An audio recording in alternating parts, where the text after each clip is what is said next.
क्योंकि आप सारे कॉलेज भी स्टूडेंट्स होते हो, तो आप कैसे मैनेज करते थे प्रिपरेशन की? कॉलेज पे जाना है, प्रैक्टिकल्स होते होंगे, सेशंस है, पढ़ाई करनी है, रिवीजन करना है, क्वेश्चन प्रैक्टिस करनी है, सो कैसा आप टाइम मैनेजमेंट करते थे?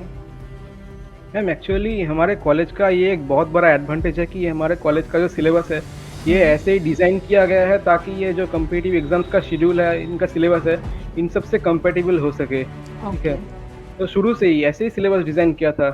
सपोज हम्म। मॉल बायोइम्यूनोलॉजी जो जो सब इम्पोर्टेंट पार्ट है इनको रखा ही गया फोर्थ सेमेस्टर फिफ्थ सेमेस्टर में, हम्म। ताकि स्टूडेंट्स ये सब पढ़ के डायरेक्ट एग्जाम में बैठ सके। Okay. General microbiology, cell biology ये थे फर्स्ट और सेकेंड सेम में। और हम्म। इसके अलावा भी ये सब कम्पिटिटिव एग्जाम्स के आगे क्योंकि हमारा कॉलेज ऑटोनोमस है तो कुछ कुछ डिसीजंस कॉलेज अपने आप ले सकते हैं, हम्म। सिलेबस रिलेटेड या फिर कॉलेज का शेड्यूल रिलेटेड।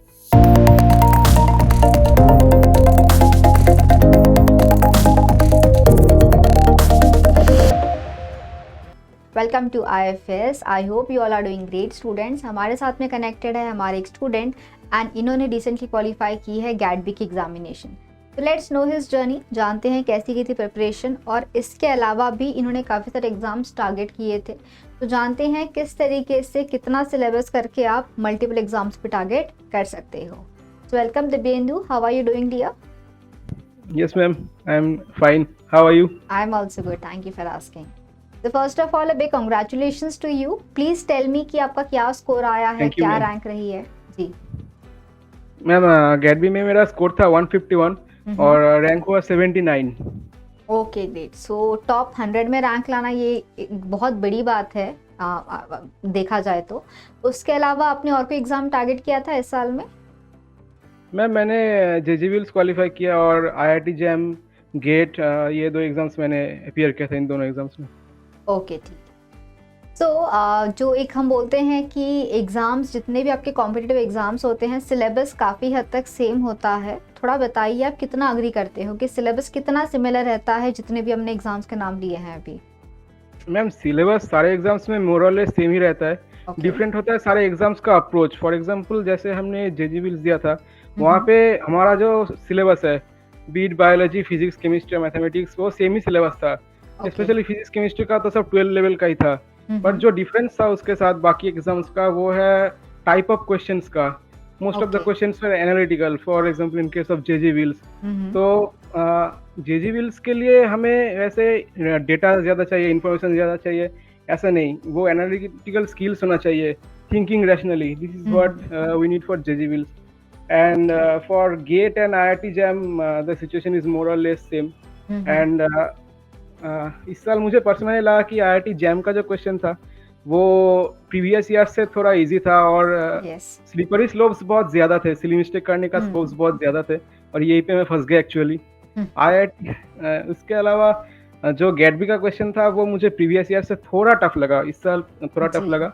और जो कि हमें ट्रेंड में देखने को मिला है कि मेरा जो स्कोर है 151, इस स्कोर में प्रीवियस ईयर में लोगों का जो रैंक है ये 100 अबव हो रहा था, जो कि इस साल नीचे 79 तक आ गया है। तो हम कह सकते हैं कि मैम इस साल गेट का क्वेश्चन थोड़ा टफ था। बिल्कुल। और थोड़ा ज़्यादा इंफॉर्मेटिव। जी, सो बहुत ही बढ़िया एनालिसिस बताई है आपने। डेफिनेटली IIT JAM तो इस बार काफ़ी इजी आया था, मतलब इतने सिंपल क्वेश्चंस पूछे गए थे। जब हम उसका सॉल्व भी कर रहे थे, जब हमने डिस्कशन भी किया था, तब हम लोग वही बात कर रहे थे कि कट ऑफ पता नहीं इस बार कहाँ तक चला जाएगा। बट जैसे आपने बताया गैट बी का exam, I completely agree. Last year जो थे, आई थिंक बहुत सिंपल क्वेश्चन वायरस पे पूछे गए थे, इम्यूनो से बहुत क्वेश्चन पूछे गए थे। बट इस बार के पेपर में थोड़ी सी डिफिकल्टी लेवल तो हाई थी। Completely agree. बहुत करेक्ट एनालिसिस था आपका। सो जितने भी हमारे न्यू बडिंग एस्पिरेंट्स है बच्चों, प्लीज़ जैसे आप देखना, जब भी आप कोई एग्जाम को टारगेट करोगे उसके पहले उसके PYQs एक बार सॉल्व करके देखो। शायद आपको सारे क्वेश्चन समझ में नहीं आएंगे एक बार में, ऑफकोर्स बिना पढ़ाई के आपको समझ में नहीं आएगा, बट आपको थोड़ा सा एक लेवल पता चलता है, क्वेश्चन का लेंथ क्या होता है, कहाँ पे आपको डायरेक्ट क्वेश्चन ज़्यादा देखने को मिलते हैं, ये सारा आपको एक आइडिया मिलता है। मुझे लगता है कि CUET में सबसे लॉन्गेस्ट क्वेश्चंस पूछे जाते हैं length wise, but IIT JAM में थोड़े डिफिकल्ट क्वेश्चंस पूछे जाते हैं। गैट भी थोड़ा सा बीच में कहीं तो लाई करता है। क्या मैं करेक्ट हूँ या फिर आपके और कुछ सजेशन है इसमें? बिल्कुल करेक्ट है।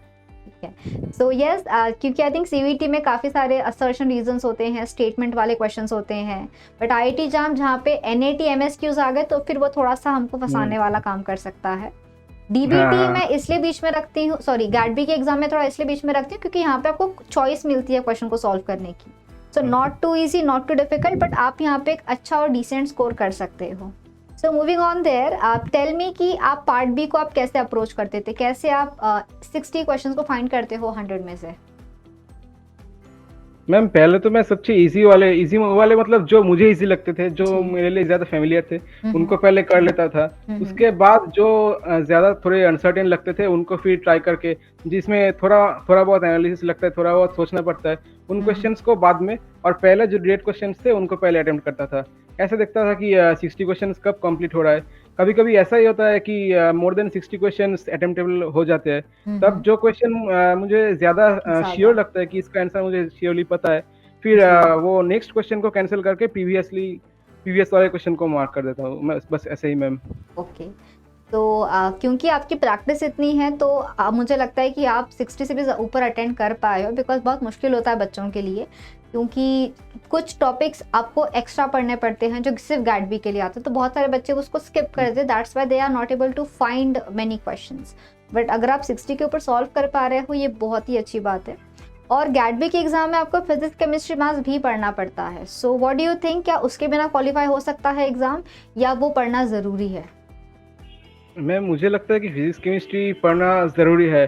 सिर्फ गेट बी के लिए नहीं मैम, पर गेट, आईआईटी जैम, हर सब्जेक्ट्स के जी। लिए।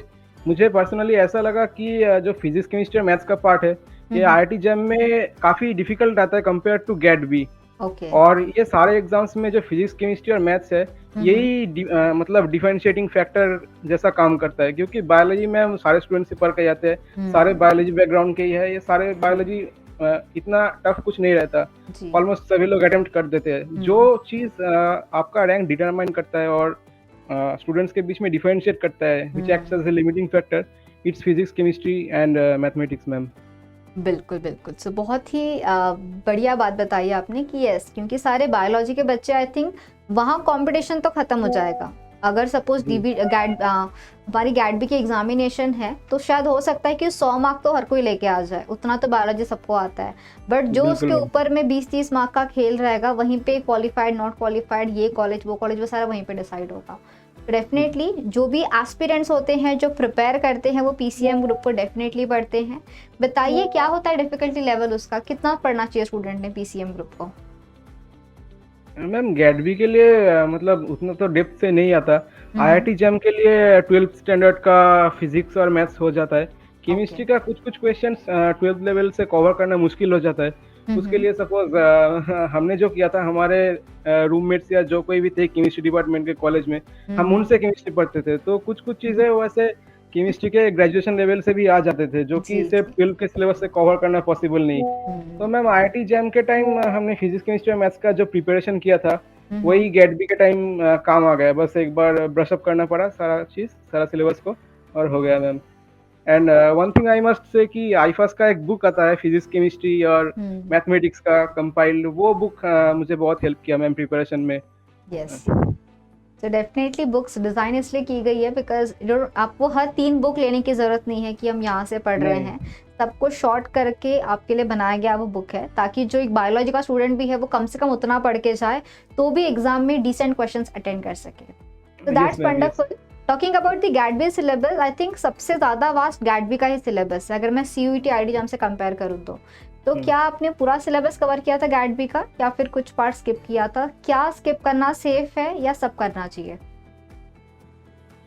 मैम, मैंने जो पार्ट स्पेशली स्किप किया था, वो था प्लांट फिजियोलॉजी, प्लांट पैथोलॉजी, ये वाला पार्ट। ये स्किप करना चाहिए कि नहीं, इस विषय में मैं नहीं जा रहा हूँ। मैंने ये इसलिए स्किप किया था क्योंकि मुझे ये पार्ट अच्छा नहीं लगता, ऑनेस्टली।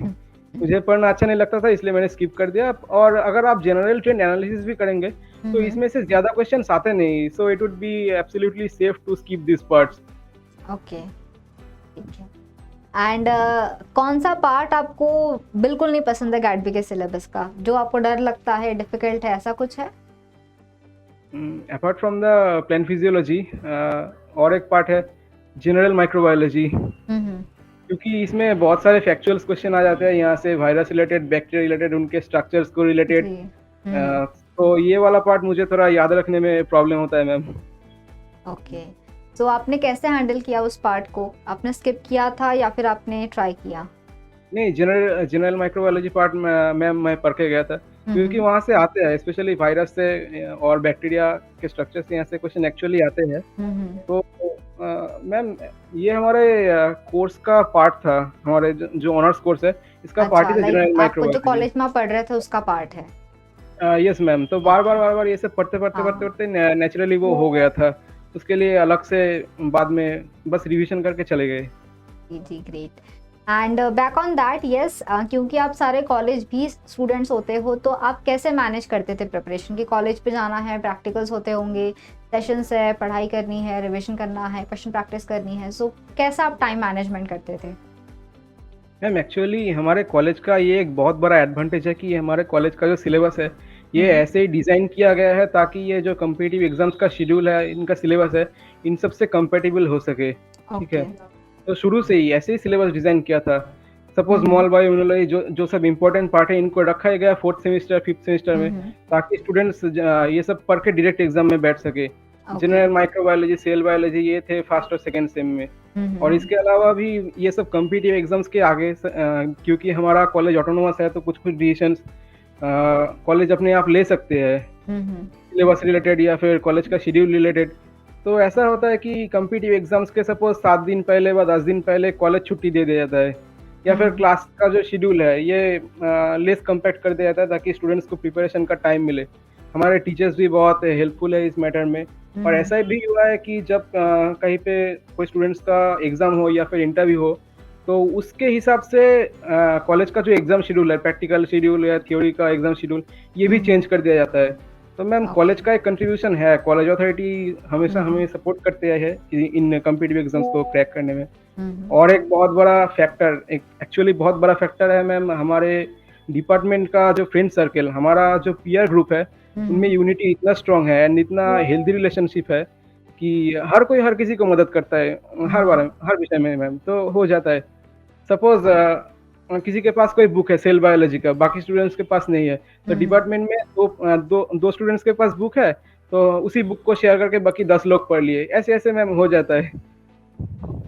तो दैट्स वंडरफुल दैट आपके पास इतने वंडरफुल आपका एनवायरनमेंट था स्टडी का and you had so good friends and such understanding teachers. So I think ये बहुत यस, इंपॉर्टेंट चीज़ होती है कि प्रिपरेशन बिल्कुल में मैम। कोई अड़चन ना आए। अगर हर तरफ में आपको ऐसा एनवायरनमेंट दिखता है मोटिवेट करने वाला आपको सब जगह, तो ये बहुत आपको हेल्प करता है। That's true. And that's true हम मैम। बहुत एम्फेसाइज करते हैं on practising more and more questions.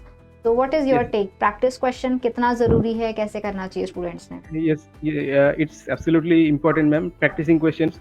और मुझे लगता है कि एग्ज़ाम्स के 1 या डेढ़ महीने पहले पहले अगर कोई सिलेबस का पार्ट बाकी भी रह गया है, हुँ, तो उसको हुँ। कवर करने की कोशिश के अलावा हमें क्वेश्चंस प्रैक्टिस पर ज़्यादा ध्यान देना चाहिए। ओके। और किस टाइप के क्वेश्चंस आते हैं, उसके बेसिस पे फिर हमें प्लान करना है कि हमें आगे क्या पढ़ना है, जी। कैसे बाकी का पार्ट कवर करना है मैम। हुँ, ये हुँ। सारे एग्ज़ाम्स के लिए बिल्कुल सही है and specially for JEE mains, क्योंकि वहाँ का क्वेश्चन पैटर्न ही ऐसा है कि आप ज़्यादा पढ़ के जाओ फिर भी कोई फ़ायदा नहीं है। आपको बस उसी तरह का क्वेश्चंस प्रैक्टिस करना है जैसा कि उनको चाहिए। हुँ, तो हुँ। मैम प्रैक्टिसिंग क्वेश्चंस बहुत इम्पोर्टेंट है एंड ओके। स्पेशली अगर हमें चैप्टर वाइज़ क्वेश्चंस मिल जाए तो इट्स वेरी हेल्पफुल। हुँ। मतलब ज़्यादातर कोचिंग इंस्टीट्यूट्स में मैंने जो देखा है कि उन लोग पीवाईक्यू एनालाइज़ करते हैं ईआर वाइज़, सपोज़ 2007 में कैसा आया, 2008 में कैसा आया। आईफास का एक चीज़ मुझे बहुत अच्छा लगता है, मतलब मैं ऑनेस्टली बता रहा हूँ ये, कि हुँ। ये जो चैप्टर वाइज़ क्वेश्चन एनालाइज़ करते हैं एंड पीवाईक्यू यस, सॉल्व कराना यूट्यूब पे फ्री पे, ये हमने भी अटेंड किया था ये सब फ्री यस। वीडियोज़ जी। And this chapter wise questions and then इनको कंपाइल करके वो क्वेश्चन बैंक बनाना, ये हुँ। एक्चुअली बहुत हेल्प किया मैम। बिल्कुल, बिल्कुल। क्योंकि अगर आपने आज पढ़ा है सपोज़ डीएनए, तो आपको पूरे क्वेश्चंस लगाने की ज़रूरत नहीं है। आपको बायोकेमिस्ट्री में डीएनए का सेक्शन मिल जाएगा, उसको सॉल्व करो and then you can similarly solve कर सकते हो। तो बिल्कुल ये आपकी ही हेल्प बिल्कुल। के लिए बनाई गई सारी बुक्स है, जिसमें आपको सारे सॉर्टेड फॉर्म में सारे क्वेश्चंस मिलते हैं, ताकि आप पूरा पेपर एक साथ रेफर ना करना चाहो चलेगा, टॉपिक वाइज़ आप लोग आराम से जा सकते हो। तो हाँ, हाँ, दैट्स हाँ। Great, great. एंड क्या रिएक्शन था आपके घरवालों का आपका रिज़ल्ट देख के? यस मैम, वो लोग हैप्पी तो थे पर एक चीज़ तो मुझे भी लगता है अंदर से कि it could have been far better.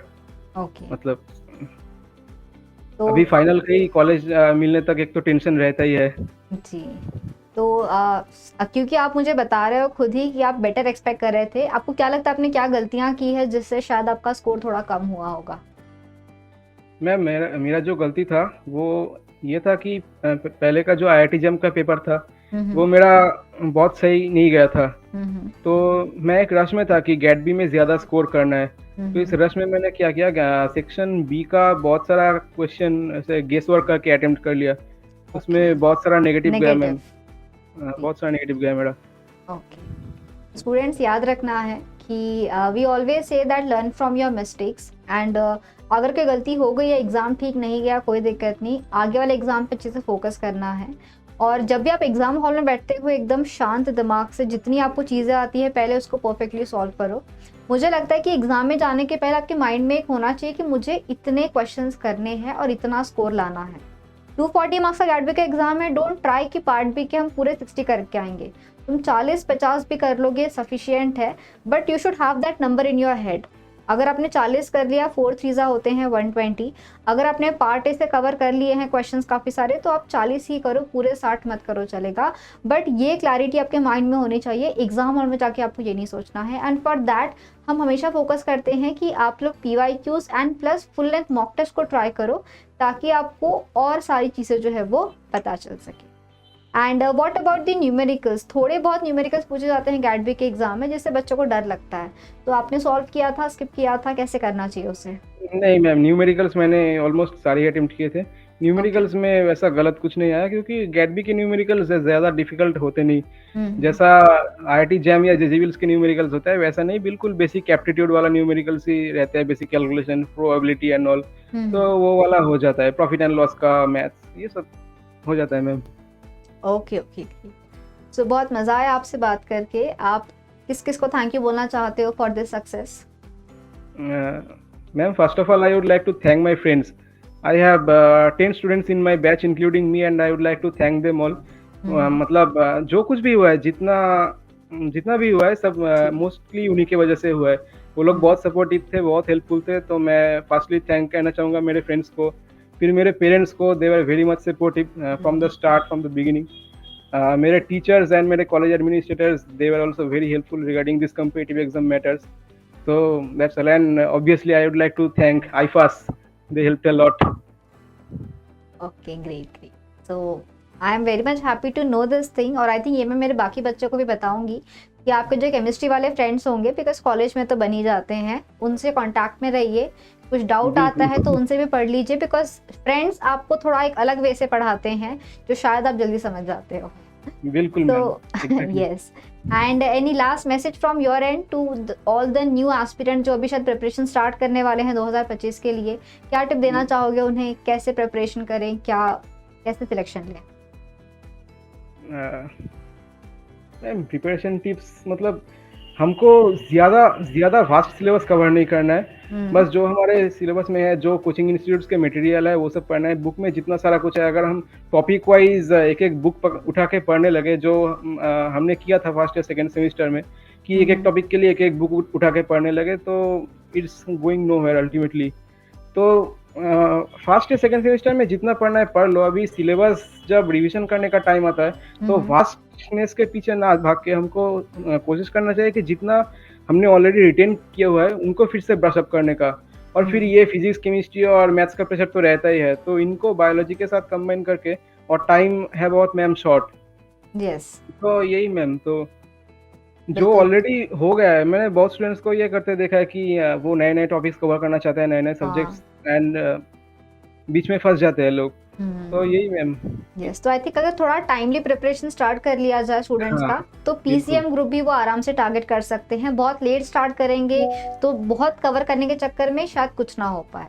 तो बिल्कुल सही बिल्कुल मैम, बात है बिल्कुल। कि जैसे हम जितना लोग ने वो जी, फिजिक्स कहिए। केमिस्ट्री का प्रिपरेशन सेकंड ईयर रहते ही स्टार्ट कर दिया था, तो ओके। लास्ट में उतना प्रेशर था नहीं, धीरे-धीरे हाँ, आराम से हो गया था। यही मैम, बिल्कुल। बिल्कुल, तो बहुत ऐसे लेके नहीं चलना है कि इतने सारे एग्ज़ाम, 4 एग्ज़ाम का सिलेबस नहीं, 4 एग्ज़ाम में लगभग 80% सिलेबस तो हमारा सेम ही होता है, थोड़ी बहुत चीज़ें ऐड ऑन होगी, क्वेश्चन का पैटर्न चेंज होगा, बट आपको कॉन्फिडेंस मेंटेन करना है, कंसिस्टेंसी रखनी है एंड प्रिपेयर करते रहना है। So thank you so much dear for joining, बहुत मज़ा आया आपसे बात करके, बिल्कुल हमारे मैम। जो भी बच्चे हैं आपसे काफ़ी कुछ सीखे होंगे and we really wish you all the very best from the entire team of IFS as well. Thank you ma'am, thank you. Okay okay, thank you dear. And to all the aspirants out there, याद रखना है बच्चों, पढ़ाई करते रहो consistently, syllabus बहुत नहीं है, जितना है उसको करो, क्वेश्चंस आपको सारे सॉल्व नहीं करने हैं, देखिए क्या कट ऑफ रहा है, कितने मार्क्स पे रैंक्स आ रही है, उतना आप प्लान करके जाइए कि कितना मुझे किस पार्ट से मार्क्स लेके आना है तो मैं क्वालिफाई कर सकता हूँ या कर सकती हूँ, and you all will do it. See you all soon, have a great day and very happy learning.